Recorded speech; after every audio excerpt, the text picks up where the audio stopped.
Սպառողից քարտով գանձած գումարի դիմաց բիզնեսը բանկերին մարտի 1-ից մոտ կրկնակի քիչ է վճարում։ Պոստերմինալի սպասարկման մինչև 4%-ի հասնող միջնորդավճարն այժմ դարձել է արքայով գործարքների դեպքում 0,5, միջազգային քարտերով 0,9%։ Սակագները նվազեցրել և նոր թվերը առևտրային բոլոր բանկերին պարտադրել են գլխավոր դրամատնից։ Բանկերը դժվար համաձայնվեցին։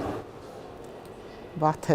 Փողի մեծ շարժով շահագրգռված բանկերը պարզվում է ցանցային սուպերմարկետ, բժշկական կենտրոն կամ խոշոր այլ հաճախորդների սպասարկումը վաղուց էին էժանացրել։ Նույն բարձրն էր մնացել փոքր խանութ, դեղատուն, սրճարանների միջնորդավճարը։ Դրա համար է շատերը սպառողից կանխիկ էին պահանջում, ասում է տնտեսագետը։ Մինչդեռ հատկապես վերջին քեշբեքերից հետո անգամ բակի կրպակում մարդիկ նախընտրում են քարտով առևտուրը։ Տեսնելով, որ խնդիրը համառորեն չի լուծվում, Կենտրոնական բանկը որոշեց միջամտել ու չարչրկված հարցը լուծել շուկայի խաղացողների համար միասնական կանոններ սահմանելով։ Արդյունքում վերջապես նվազեց նաև տարեկան մինչև 150 միլիոն դրամ շրջանառություն ունեցող տնտեսվարողների բանկային միջնորդավճարը։ Այս ծրագրից կօգտվեն մոտավորապես 38,000 տնտեսվարող սուբյեկտ և առևտրային բանկերի վնասը կկազմի մոտավորապես 2 միլիարդ դրամ։ Այդ նշանակում է 2 միլիարդ դրամ եկամուտը մնալու է փոքր բիզնեսների մոտ ու իրանք տնօրինելու են այդ գումարը։ Բիզնեսի շահած բանկերին չվճարվող մոտ $5 միլիոն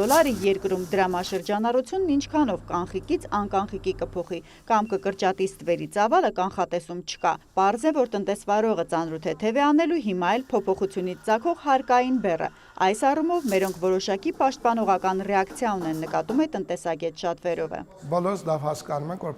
փոքր բիզնեսները ունեն այնուամենայնիվ ինչ-որ միած ստվերային շրջանառություն և բնականաբար, երբ որ քարտային վճարում է լինում, իրենք ստիպված են լինելու այդ մասով առնվազն ստվերից դուրս գալ, բայց ծախսերի նվազեցումը հակված է նրան, որ աստիճանաբար կնպաստի, որպեսզի իրանք ավելի հեշտ ստվերից դուրս գան։ Ստվերի հետ կապված խնդիր պոսերի վիճակագրությունն ուսումնասիրելով նաև Կենտրոնական բանկում են տեսնում։ Տնտեսվարողներ ունենք, անկանխիկի սարքը տեղադրել են, որ չտուգանվեն, բայց դրանով գործարք գրեթե չեն անում, թվեր է ներկայացնում Լուսինե Ղազարյանը։ Հայաստանի Հանրապետությունում գործում են շուրջ 102,000 պոստերմինալներ, ընդ որում հատկանշական է, որ